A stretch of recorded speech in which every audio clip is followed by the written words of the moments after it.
Soy zapatista del estado de Morelos, porque proclamo el plan de Ayala y de San Luis. Si no le cumplen lo que al pueblo le ofrecieron, sobre las armas lo hemos de hacer cumplir. Muy buenas tardes tengan todos nuestros seguidores, oidores, miradores, masticadores, bebedores y regurgitadores de la palabra que se expresa a través de nuestro canal de YouTube, La Comuna de la Palabra. Nuevamente, como cada semana hacemos y como lo teníamos prometido, tenemos otra charla esta semana, como cada miércoles a las 12 horas.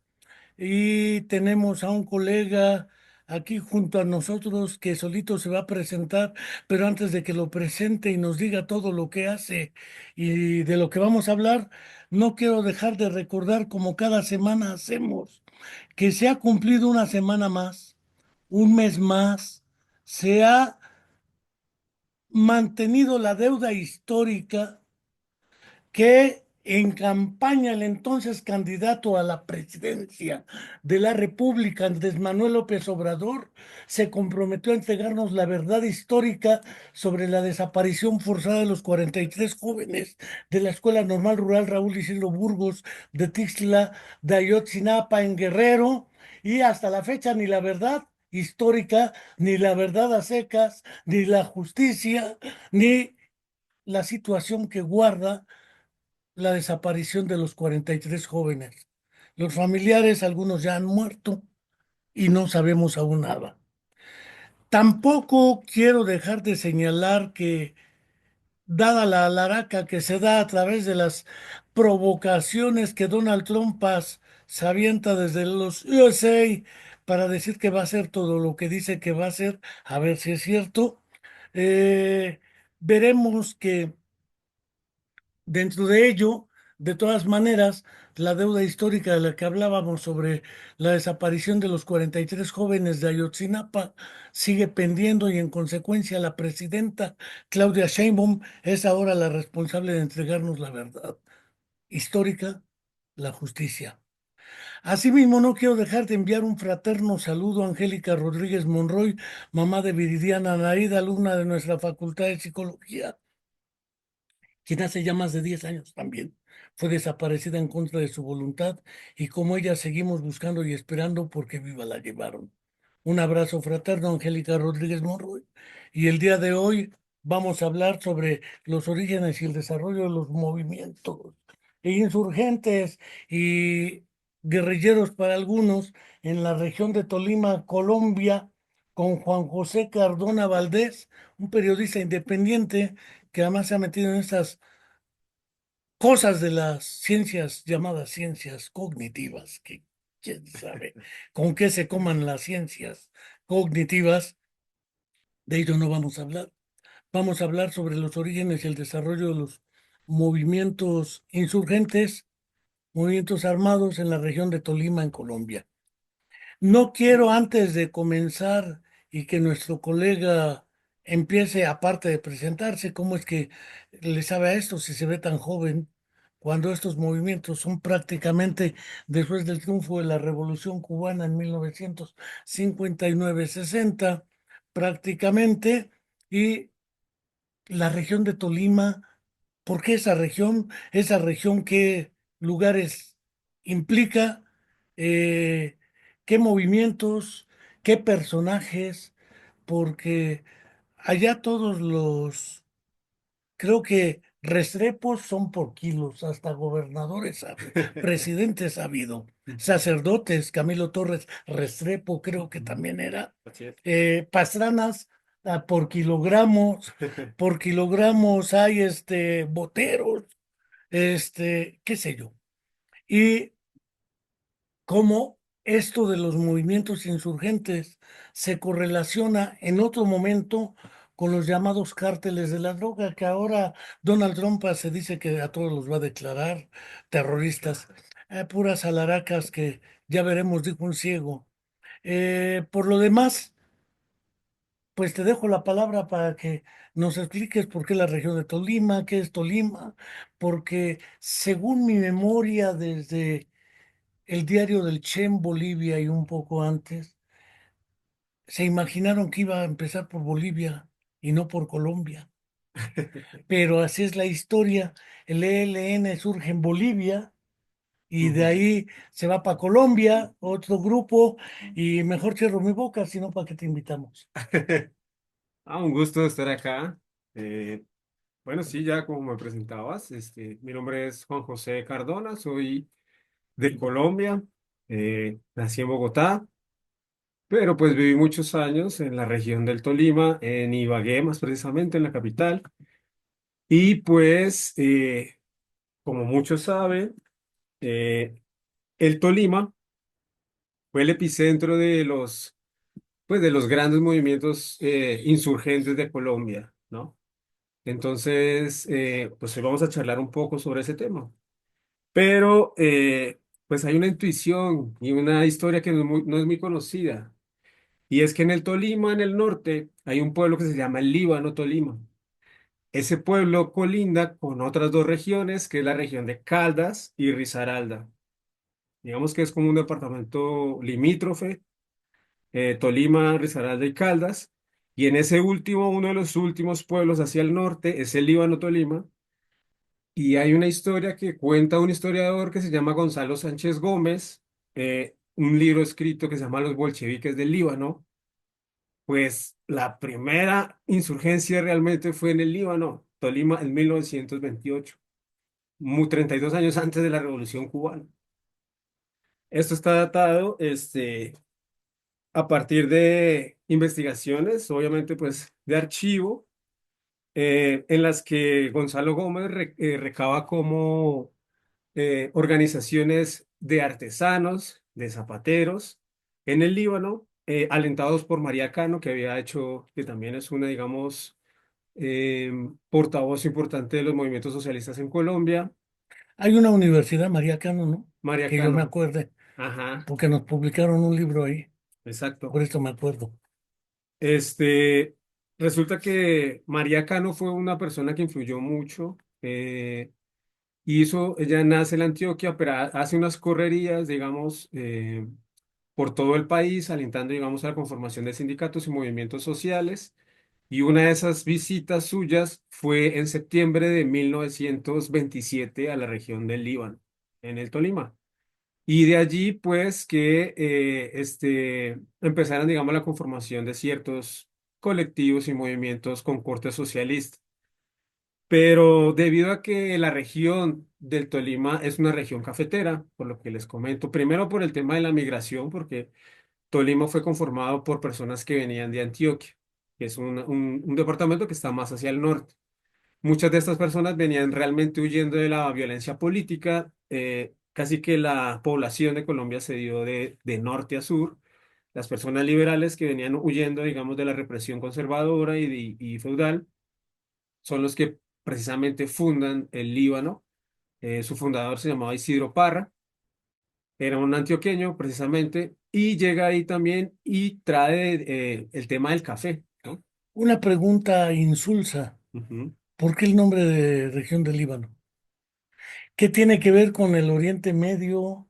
Si es que tiene que ver o es Mm, nada más meramente circunstancial. es una cuestión más bien circunstancial, sí. Resulta que ese sector, lo que es el norte del Tolima, que está Líbano, Lérida, Ambalema, Venadillo, Mariquita y Honda que fue la primera capital que tuvo. La primera capital realmente fue Cartagena, después fue Honda, digamos la capital del interior del país, porque pasa el Magdalena y pues los españoles tenían la costumbre de fundar capitales al lado del mar o de los ríos, porque es donde están los puertos y donde está, digamos, el control económico. Muchos años después ya se pasa a que sea Bogotá. Pero ese hecho de que estuviera conectado por el río Magdalena hizo que llegaran un montón de extranjeros y pues periódicos, noticias y libros precisamente de la Revolución Rusa, ¿no? Entonces, a principios de los años 20 estas personas que vienen de otros países, que son los dueños de las maquinarias con las que se procesa el café, en el Líbano se trae el café y ahí se cultiva. Pero realmente son los propietarios de las maquinarias, o sea, los del proceso de industrialización y ya digamos de disposición final, extranjeros, especialmente gringos y algunos europeos. Estas personas pedían, pues les llegaban, enviaban a Europa, a Estados Unidos café y de vuelta recibían libros y periódicos. Entonces, alentados por estas ideas que empezaron a circular también en el Líbano, en el norte del Tolima, pues empiezan a conformar sindicatos, movimientos y el primer partido que se llamó el Partido Socialista Revolucionario, fundado en el Líbano en 1928. Eh, Un poco después del Partido Comunista Mexicano, un que se poco funda en el después. 13 prácticamente. Ajá, Estaba luego en Perú, Mariátegui funda el Partido Comunista del Perú por ajá, esas fechas. Estaba medio loco todavía el del APRA, Víctor Raúl Aya de la Torre, que son ajá. los que avientan los movimientos de la autonomía universitaria. Y seguramente el cubano que estuvo en México, ahorita me acuerdo de su nombre, no sé por qué. No, no es Martí, era Julio Antonio Mella. Ujú. En este caso estarían pues Ignacio Torres Giraldo, María Cano, digamos, entre otros fundadores de este Partido Socialista Revolucionario. Y este andar por Colombia, pues por el norte, también en Barranquilla, en Barca Bermeja, son los influyen para que hayan en 1927 una huelga grandísima que hubo en Barranca Bermeja en contra, digamos, pues, de las petroleras, ¿no? Que es donde se funda el Barranca Bermeja y después en el Magdalena, que es lo que data también, un poco documenta a manera de anécdota un poco triste y negra, Gabriel García Márquez con el tema de lo que fue después la masacre de las bananeras. Esto fue más o menos en los mismos años. Una pregunta geográfica. Ujú. ¿Esta región la ubicas hacia el norte, está más cerca de Venezuela, ¿Cuál? el Tolima, El Tolima está en el centro del país. El Tolima está totalmente en el centro. aislado, valga Es el aislado, término, pero es el puente geográfico entre el norte y el sur? y el sur selvático deshabitado? O sea, entre el norte del poder, que era Avenida de Cartagena hacia el sur, porque se funda con los, ¿no? Con la, digamos, con las Cafetaleros, sí, conquistas, exacto. Cartagena empieza siendo desde la conquista, digamos, la casa de los virreyes. muy Pero colonial. con las luchas que empiezan a darse, con las resistencias negras e indígenas, pues estas personas empiezan a colonizar del norte hacia el sur. Entonces, estas correrías, pues ya del norte a sur, entonces viene Cartagena, después Antioquia, después de Antioquia viene Cundinamarca, después de Cundinamarca Tolima, y ya finalmente lo que hoy se conoce como Caquetá, Bichada, Vaupés, el Putumayo, y ya los linderos que tienen que ver con eh, Ecuador, Perú y Brasil. Eso es lo último. De hecho, bueno, no vamos a hablar en este momento de eso, pero pues hubo una guerra con el Perú, Sí, claro, justamente, ¿no? por mar, curiosamente. Ajá. Y porque los peruanos no sabían dónde estaban las Y marcas de Chile identificación. también, Chile con Bolivia, ¿no? sí, Tuvieron su conflicto. Entonces, bueno, el caso es que esta colonización realmente fue de personas que venían desplazándose por la represión latifundista. Pues, estaban huyendo, huyeron de Antioquia. De hecho, mis abuelos fueron de esas personas que huyeron. Mi abuelo fue nacido en Río Negro, Antioquia, y la represión conservadora hizo que huyera hacia el Tolima, justamente. Eh, también es región ronera, ¿no? Ronera, sí, Ronera y sí, cañera. Sí, no exacto. digo porque hay que orientarse un poco el ron, el café, la caña. El Exacto. ron antioqueño es muy Eh, famoso precisamente. ajá. El ron viejo de Caldas, ese es el clásico, sí. Y el ron blanco, ¿no? También de la costa. La costa, Y no exacto. el famoso guaro tan chafa. ¡Ah! Síguele, síguele. Sí. Entonces, digamos, estas personas que venían huyendo, pues todas eran casi, no, en su mayoría de corte liberal. Entonces, al colonizar el Líbano, la mayor parte también eran de corte liberal, de ascendencia Entre política liberal. criollos, por ejemplo, porque Ajá, todo lo que es Cartagena, pues eran pleitos desde Bolívar, Sucre, San ajá. Martín y particularmente Canijillo, ahorita me acuerdo de su nombre, que se quedó ahí precisamente antes de la llegada de la Manolita, que Sí, venía desde Ecuador. Este, sí, entonces bueno, este Partido Socialista Revolucionario, fundado ahí en el Líbano, por influencia también de María Cano, digamos, esa seccional de ahí, fue la que un día, eh, pues dicen que fue porque no llegó un telegrama, ¿no? Pensaron que se había desatado por los gritos de una persona que decía que ahí viene la guerra, pues que se había empezado una revolución socialista en Colombia.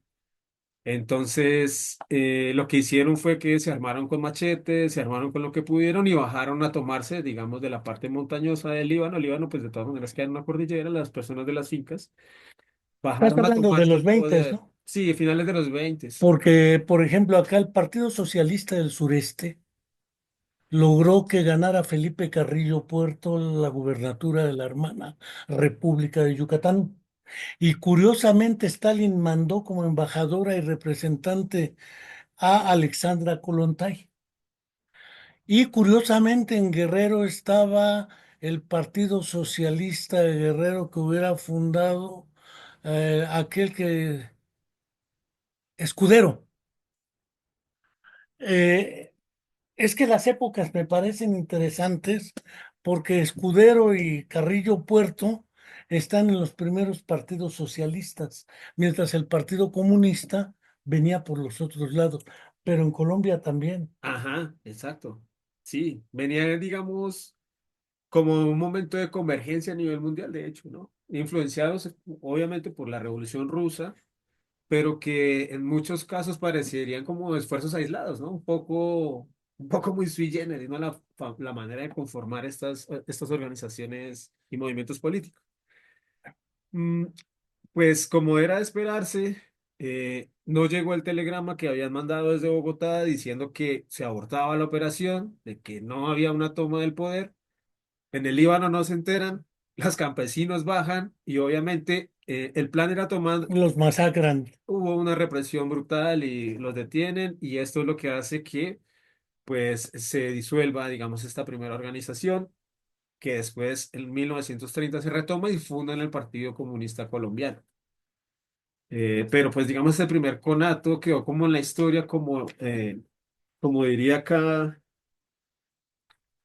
uno de los periodistas del periódico Voz de ese tiempo, dice que esa fue la primera insurrección comunista de América Latina hasta que se demuestre lo contrario, dice él, ¿no? Bueno, es que siempre buscar las primicias lo llevan a alguien como cuando decían, hablando de la psicología, que el padre de la psicología es Wilhelm Wundt porque fundó el primer laboratorio de psicología experimental.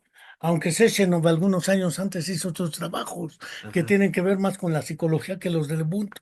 Pero bueno, no me voy a meter en linderos. Siempre aparece uno, alguien por ahí, seguramente Canek en Yucatán, por ejemplo. Insisto, Felipe Carrillo Puerto, aunque no fue un movimiento insurreccional, pero eso de las primicias hasta que se demuestre lo contrario. Adelante. Sí, esto ocurrió en julio, 29 de julio de 1929, estaba fecha, digamos, este primer conato de insurrección comunista en el norte del Tolima.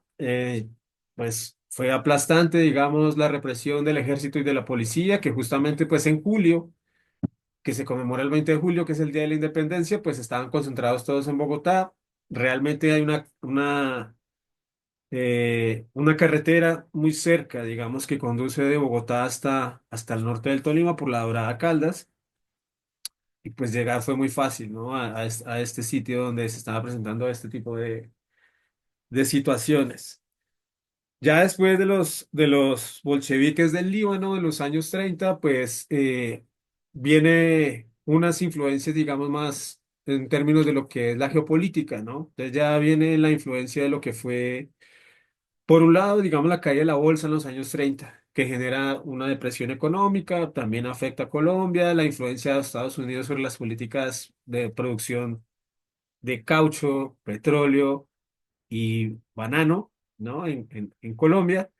Y también todo lo que fue pues ya el influjo más directo de la revolución rusa y la conformación de pequeños colectivos en el norte del Tolima y muy poco después también en el sur, digamos que empezó a regarse, ¿no?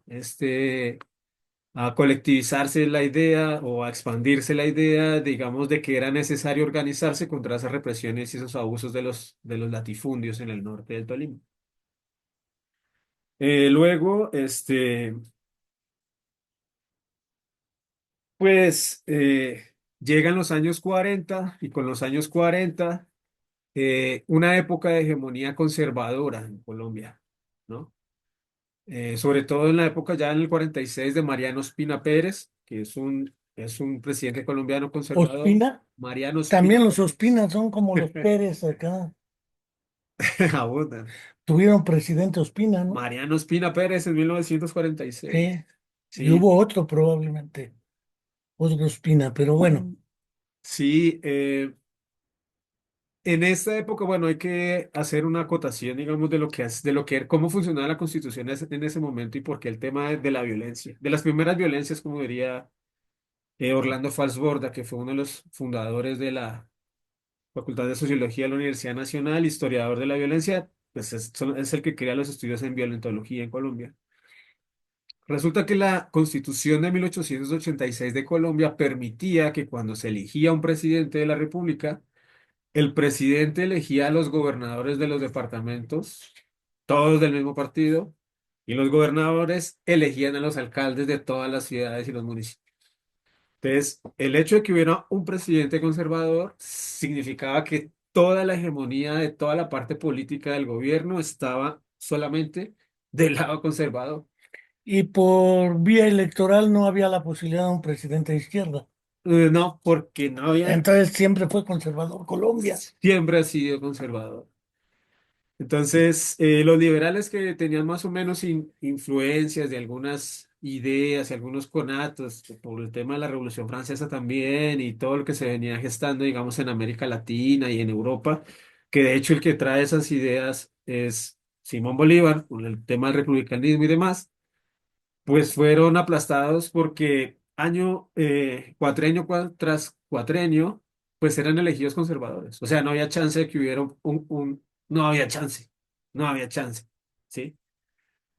Esto lo que generó fue precisamente de que cuando se presentó Jorge Eliezer Gaitán ya como candidato presidencial, que aglomeró las masas y hubo convergencia en sus ideas y en lo que estaba reclamando, en el tema de las tierras, en el tema de la justicia pues eh, se convirtió en una amenaza para los conservadores en Colombia, que finalmente son los que obviamente lo mandan a asesinar, y él, que era una esperanza para que el liberalismo llegara a la presidencia, pues desata lo que se conoció el 9 de abril del 1948 como el Bogotazo. Desde este Bogotazo del 48, pues se organizan otra vez lo que se pueden decir como ya para ese contexto podría decirse que son como las primeras organizaciones fascistas, ¿no? Intentan vengarse primero de lo que había pasado en los años 20, años 30, en las insurrecciones en varios lugares y en las primeras guerrillas o de este, autodefensas campesinas que empezaron a organizarse porque lo que empezó a hacer es que estos partidos llegaban a un sitio que era de liberales, masacraban a los liberales y los sacaban de sus tierras para dárselas a los conservadores. Como no tenían cómo defenderse, pues por eso entran en armas, se levantan en armas para poder defenderse, digamos, de la represión del otro partido político.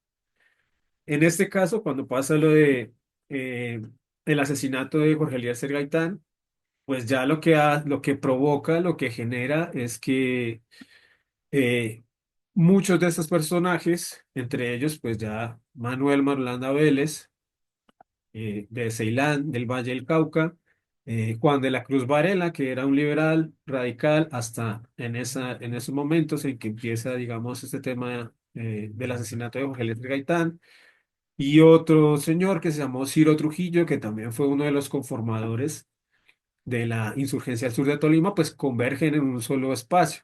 Preguntabas por qué el Tolima. El Tolima es porque resulta que el Tolima y Cundinamarca comparten una frontera que se llama el Sumapaz, la región del Sumapaz.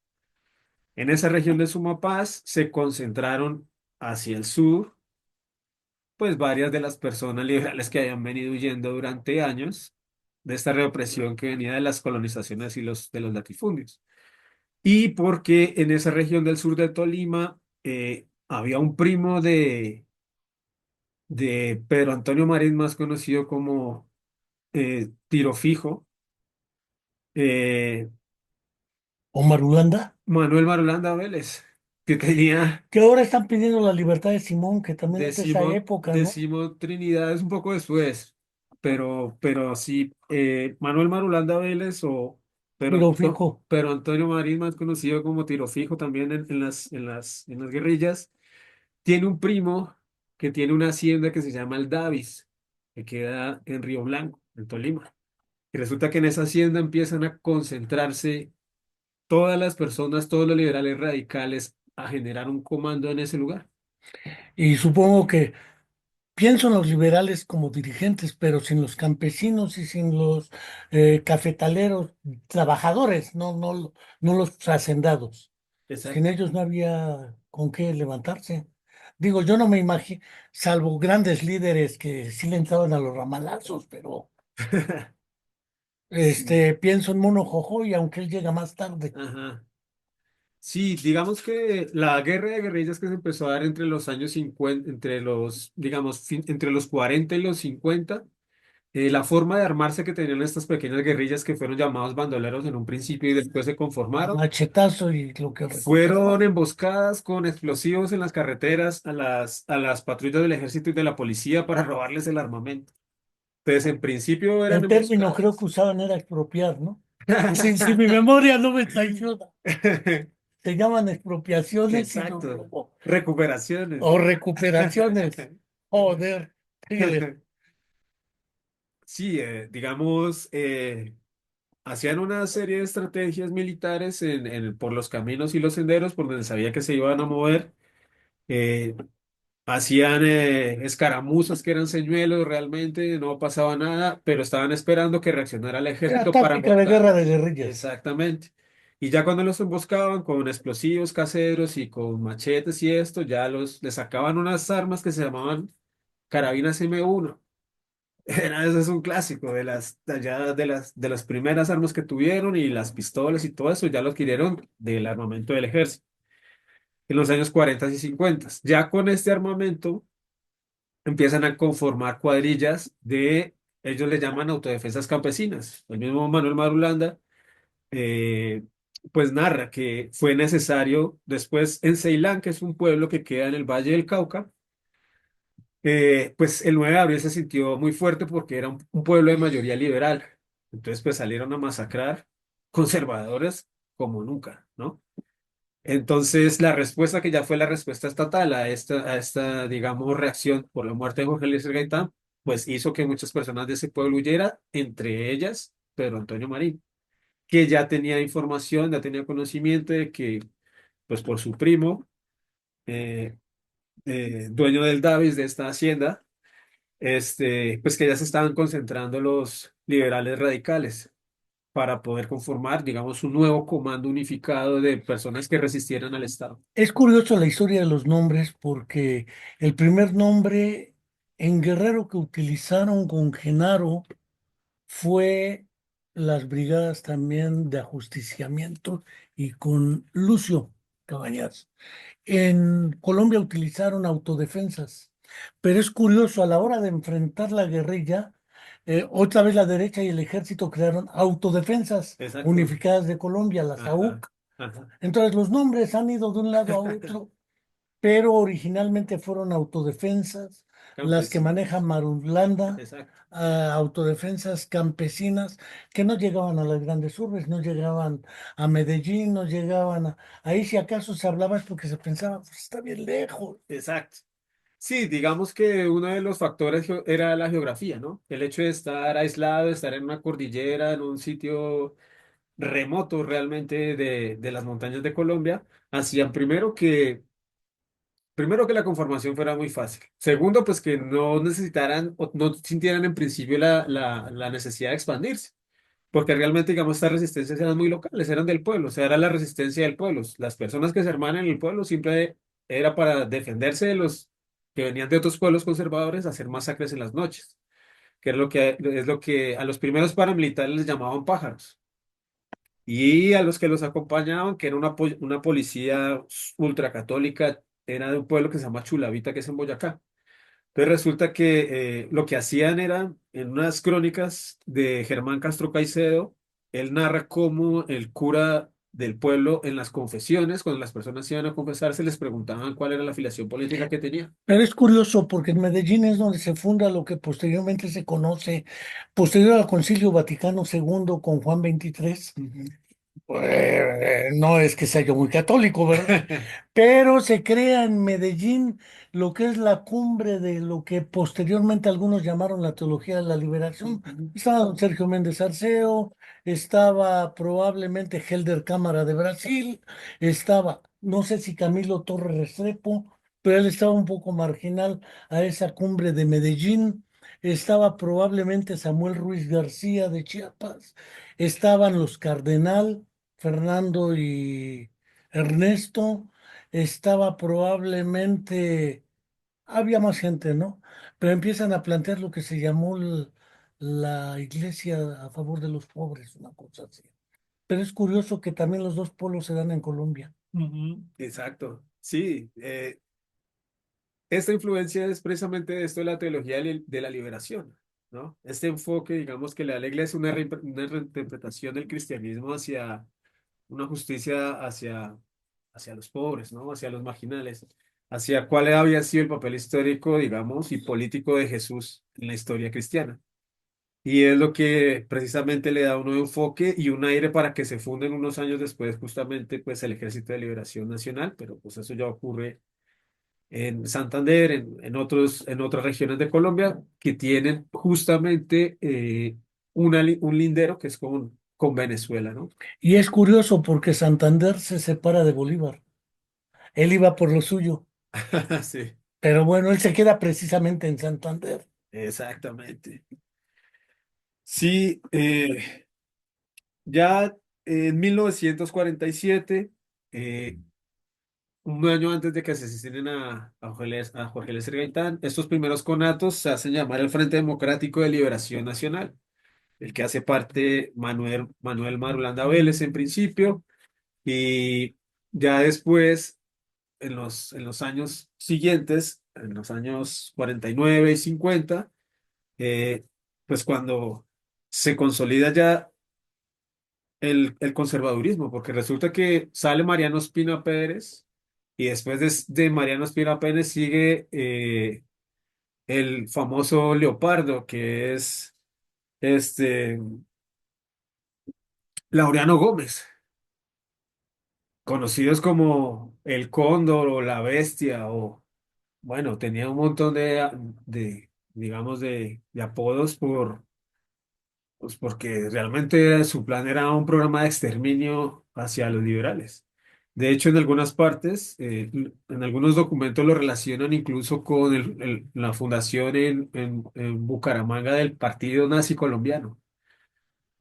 Entonces, bueno, se vino casi que el fascismo completo en los años 50 y ya esta persecución a sangre y fuego y desde el exterminio hace que converjan justo en el Tolima, unos en el oriente, que es donde está la convergencia con Cundinamarca, y otros en el sur, que ya es Chaparral, el Huila y el Caquetá. Justamente esos tres personajes que son en el Sumapaz, en Icononso, y en Cunday, Juan de la Cruz Varela. eh, del Valle del Cauca viene Tiro Fijo, Pedro Antonio Marín. Y ahí mismo del Tolima y de Antioquia, de familia antioqueña, pero radicado en el Tolima, es Ciro Trujillo. Ellos son los que convergen en el Davis para conformar este gran, digamos, comando, digamos, de guerrillas liberales. Pero resulta que ya había alguna influencia, digamos, de las ideas comunistas en Pedro Antonio Marín.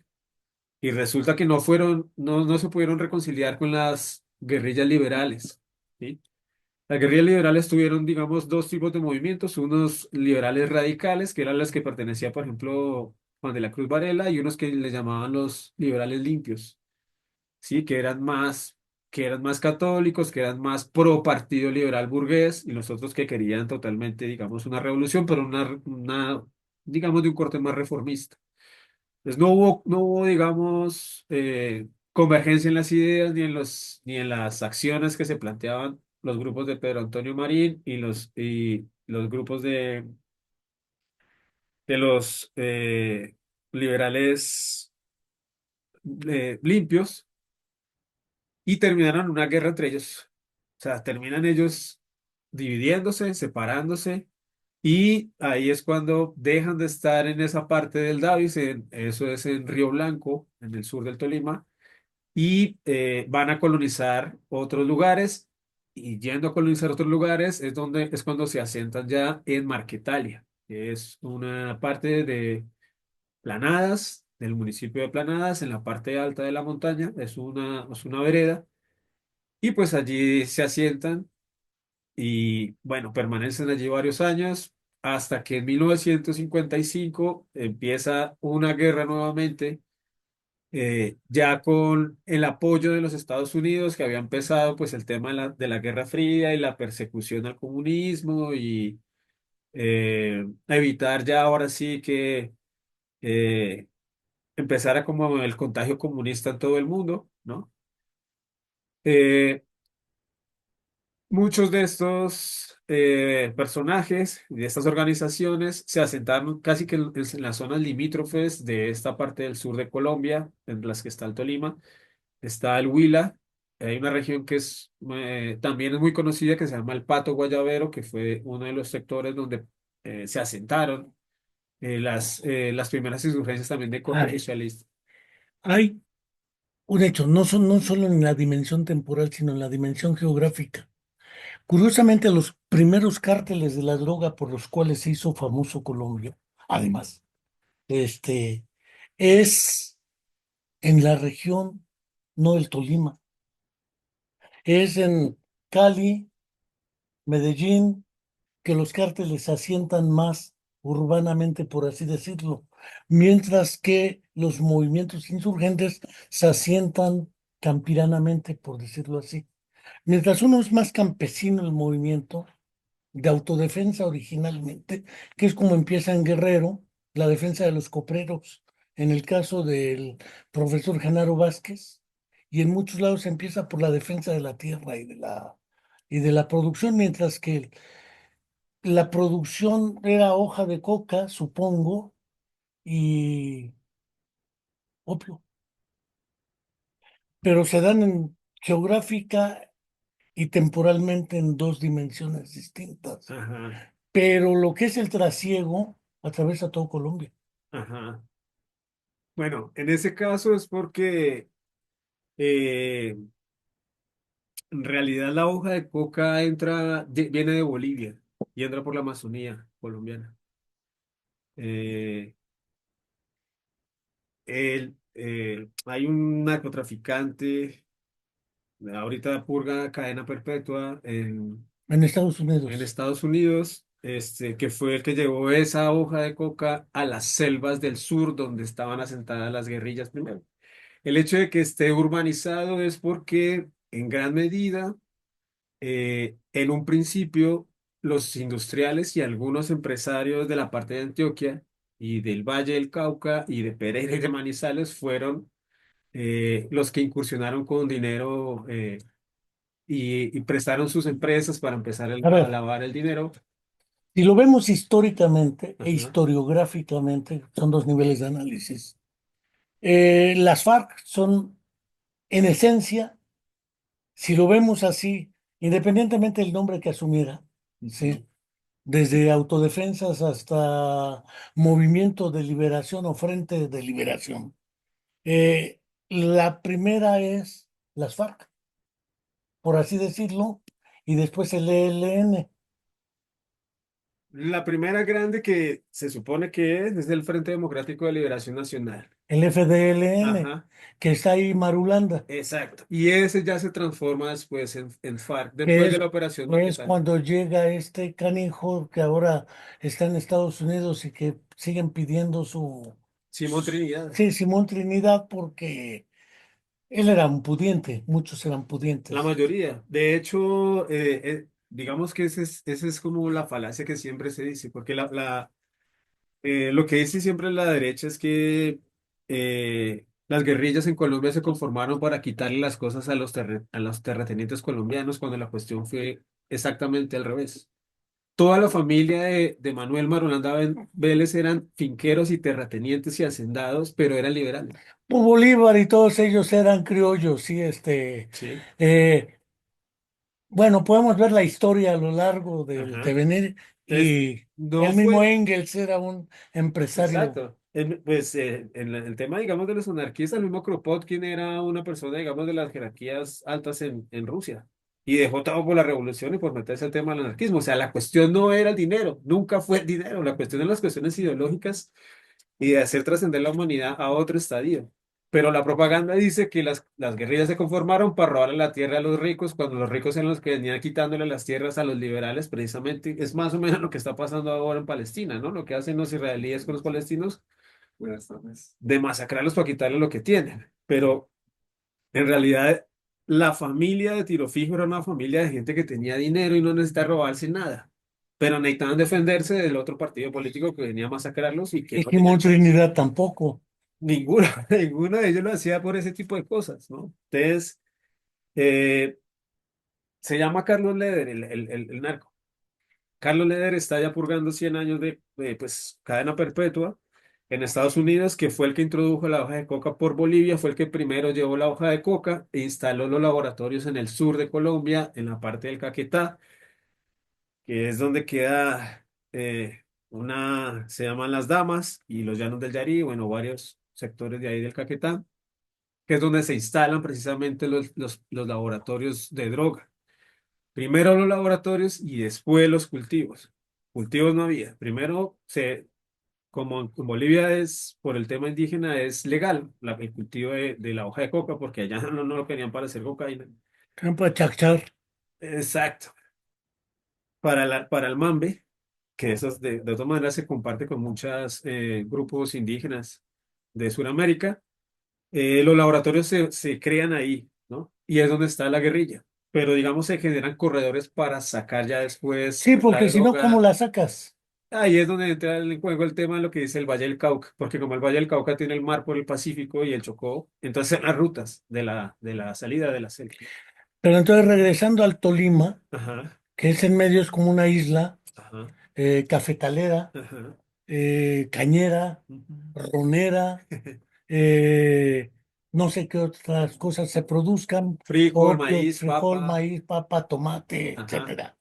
Eh, es una región esencialmente campesina campesina, y de terratenientes, y de ratenientes de latifundistas. cafetaleros y latifundistas, Ajá. que es por donde viene el origen de los movimientos insurgentes, Así es. a diferencia de los narcos que vienen por el ambiente más urbano. Exacto. Mencionaba los dos cárteles, Medellín y Cali, Cali. pero el problema de la droga estaba más hacia Bolivia. Exacto, hacia el sur colombiano, que es por donde había, digamos, más oportunidad de impunidad, porque pues, el Y control entonces viene nacional siendo más ideológico el concepto de narcoguerrilla, porque no había tal narcoguerrilla. nunca ha existido realmente. La guerrilla nunca se ha dedicado al cultivo, ni procesamiento, ni transporte, ni nada de eso. Lo que hacía la guerrilla es que como los laboratorios, Cobraba derecho de paso, exacto, o digo, sea, como los laboratorios se instalaron en las regiones donde el control político militar lo tenía la guerrilla, pues la guerrilla cobraba sus impuestos para poderse mantener. ¿A quién? Pues a los narcos. ¿A quién se los iba a cobrar si eran los que tenías, no era lo que se producía en la región? bueno, ¿No? ¿De dónde se sacan los impuestos de una ciudad? Pues de lo que produce la ciudad. Y si están en un pueblo, pues lo que produce el pueblo. Y si está en la selva, pues lo que produce la selva, en este caso, coca. Entonces, los impuestos que cobraba la guerrilla eran a los ganaderos del Caquetá y a los narcos del Caquetá. De ahí salían para mantener lo que después fue un super ejército de más de 30.000 hombres. Pero no, esto no ocurre sino hasta cuando 48 campesinos en Marquetalia hacen un mitin para pedir escuela, un puesto de salud y una alcaldía. Eso es lo que salieron a pedir los marquetalianos, los que habían huido del Davis a conformarse en otra parte por las diferencias que tuvieron con Con los otros Marulanda liberales. y Resulta que para ese entonces, este, el presidente era Guillermo León Valencia.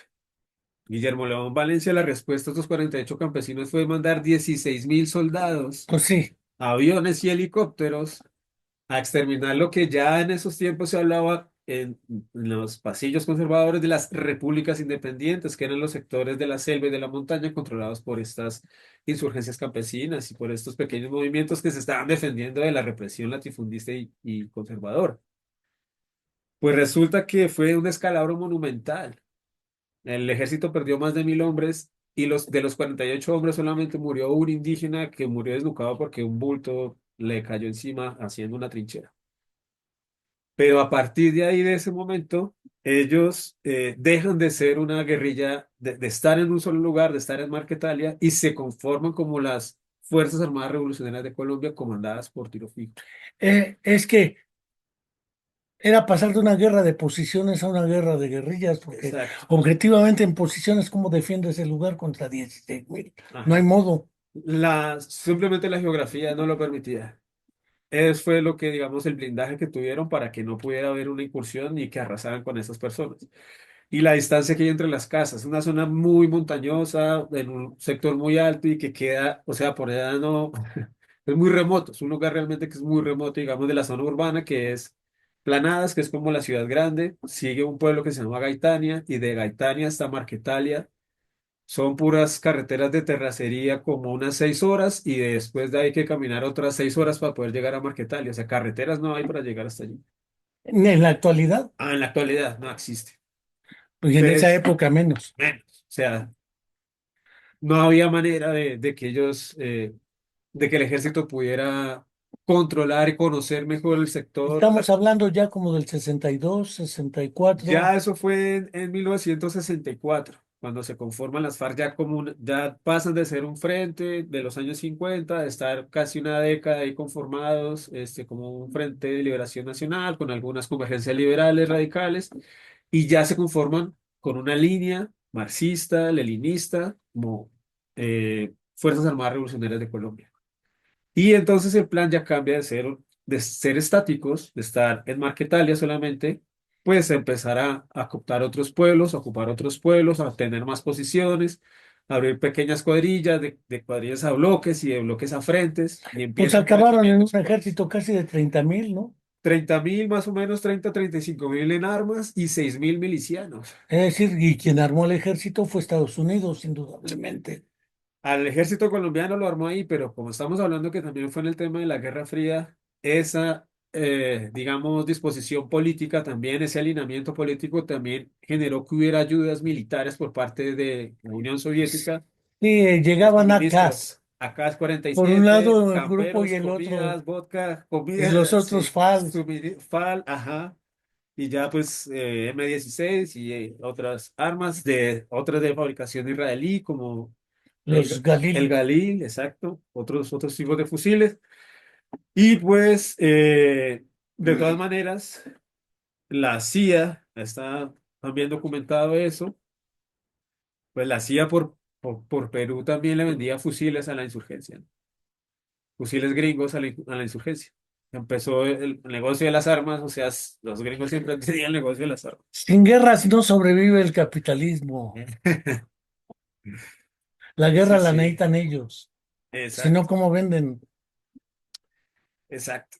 Entonces, los papeles fundamentales que jugaron, por ejemplo, Juan de la Cruz Varela en los años 50, es porque él llegó, él realmente no iba a quedarse ahí en Iconoso, pero encontró unos colectivos de campesinos que se estaban organizando para poder hacer una distribución de tierras y de baldíos. Y era el Y único que sabía leer. Entonces él les ayudó a redactar las actas para la solicitud y la repartición de tierras y ya decidió quedarse en esa parte del Sumapaz. El ELN entonces viene más urbano. Viene en las selvas, pero viene ya en las selvas del Catatumbo, que es el conflicto que hay ahorita, que es allá en un sector que es más al nororiente colombiano, porque el Tolima queda más al centro y ya el Santander queda como en zona limítrofe Y Venezuela.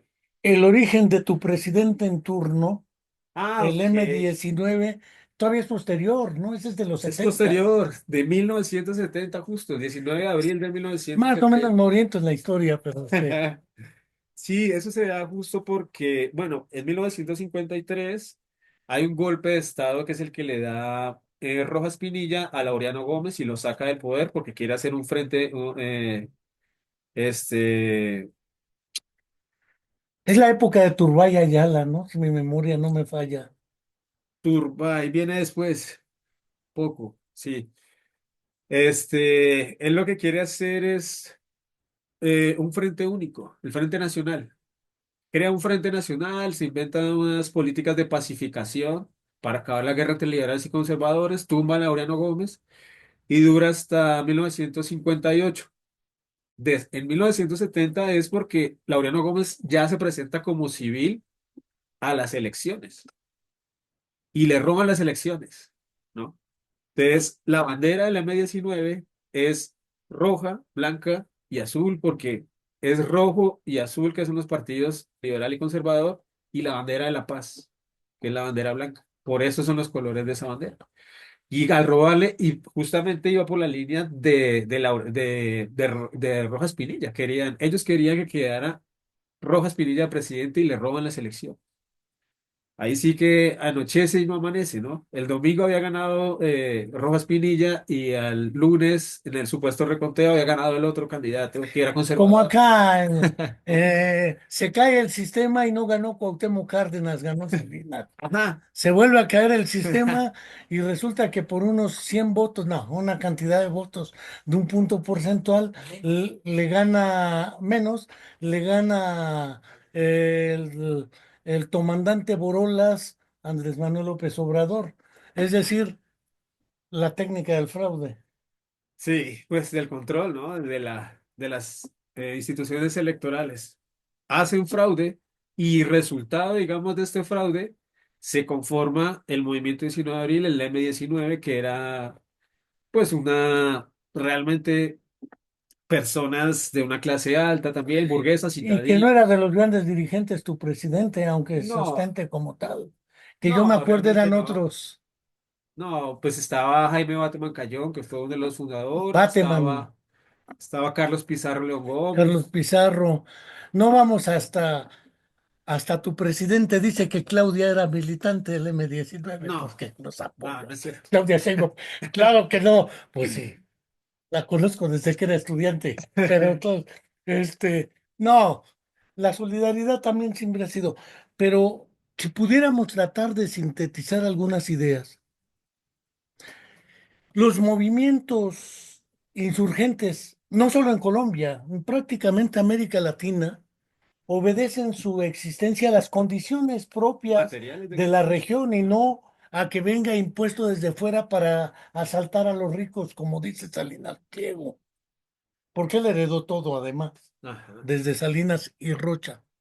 De ahí viene exacto. de esos grupos. Entonces, allá, a diferencia de acá, es que son grupos de terratenientes muy Ujú. poderosos hasta el último presidente que tuvieron antes de, que fue el que se aventó la idea de que le podían ganar a las FARC y pues fue un empate técnico en realidad Ajá. que negociaron y entonces Trinidad queda en medio, Ujú. quedan con una ley de extradición que sí la permitía, por eso se fueron los narcos contra la extradición Sí, Pablo Escobar más, sobre, precisamente. pero a Pablo Escobar hasta recuerdo esa pintura de Fernando Botero donde está Pablo Escobar en el techo muerto ya del balazo.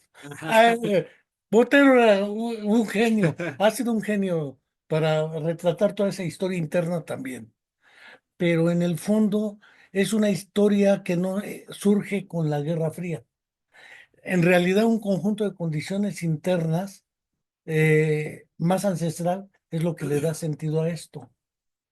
¿Qué pudieras decir como para intentar cerrar este bosquejo historiográfico histórico, particularmente en Colombia y en la región del Tolima, pero tiene un impacto más allá de la propia región del Tolima? Sí, digamos que justo lo que genera, digamos que emerjan estos movimientos insurgentes es por una identidad de las condiciones materiales de otras luchas que se daban en otras partes y por las reivindicaciones que se pedían en otras partes, ¿no? Pan, libertad, tierra, ese tipo de cosas. No, no, pero también se sentían, digamos, parte, digamos, de esas luchas porque su realidad así era también, ¿no?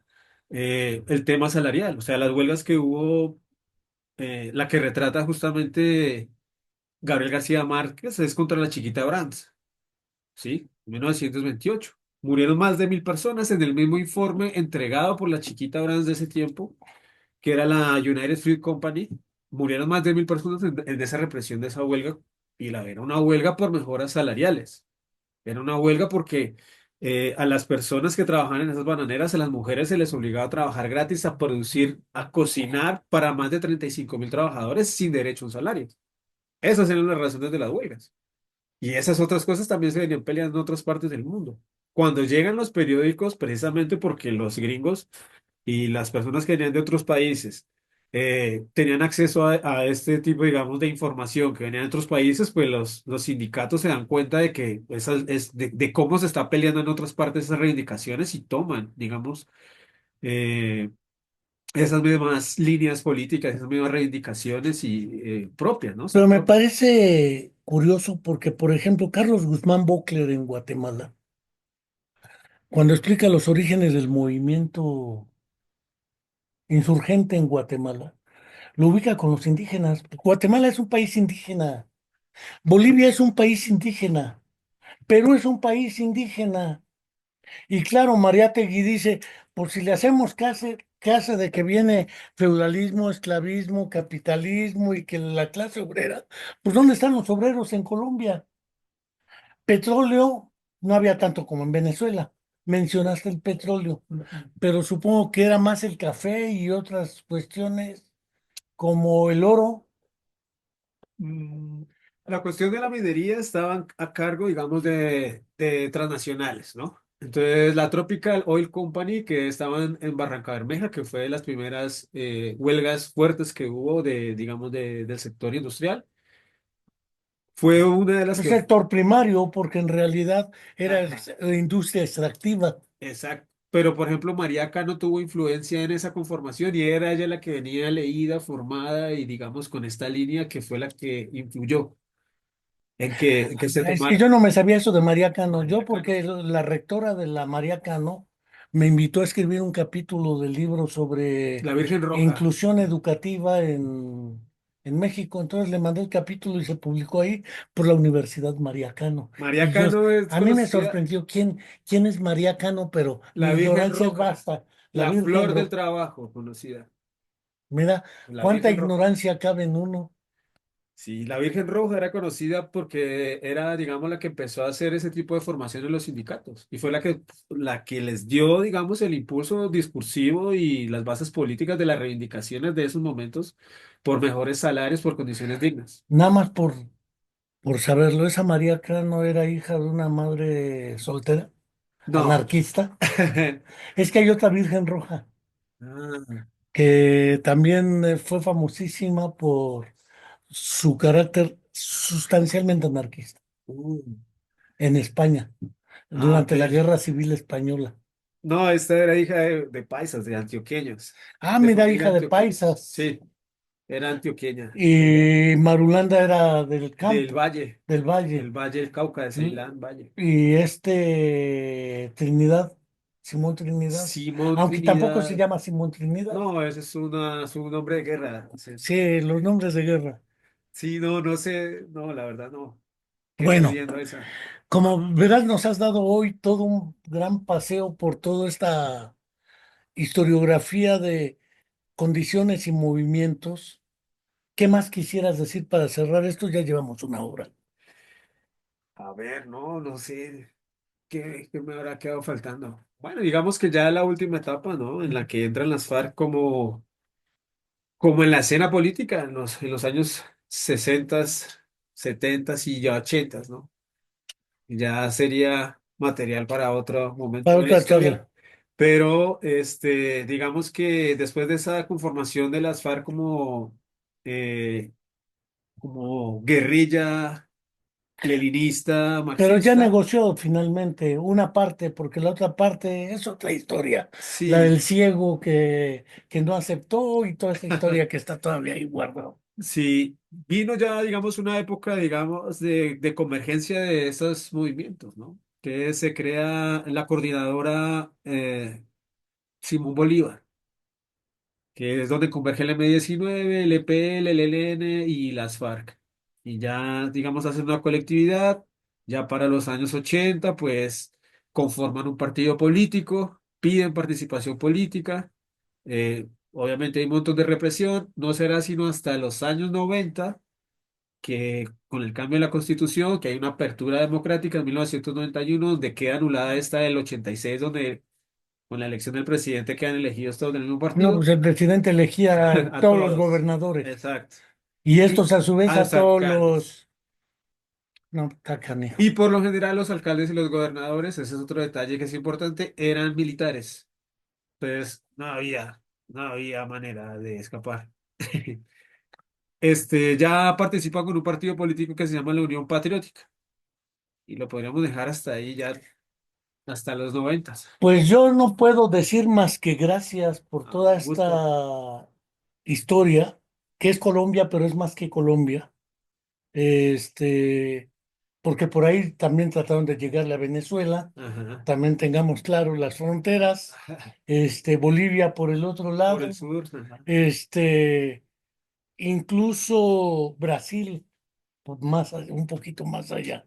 Pero dejémoslo ahí. Yo te agradezco tu generoso tiempo.